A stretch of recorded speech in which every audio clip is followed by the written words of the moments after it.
Hello, Billy the Artist here with a little overview video of some of my latest How to Draw videos, and these are from the How to Draw Harry Potter playlist.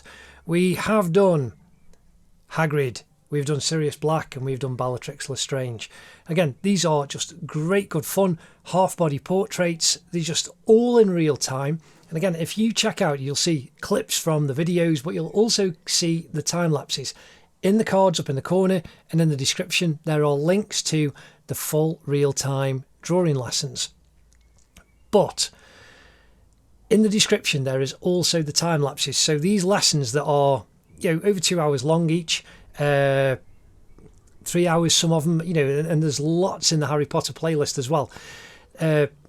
The links to the actual full real How to Draw videos are up in the cards and in the description. But in the description there is also the time lapses where I put these little, I condense everything down to about 3 minutes so you see the whole drawing from start to finish. And I use techniques that will teach you how to lay down these portraits to improve your skills.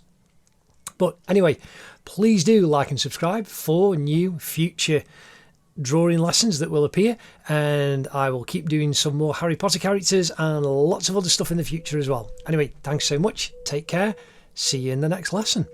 Ta-da.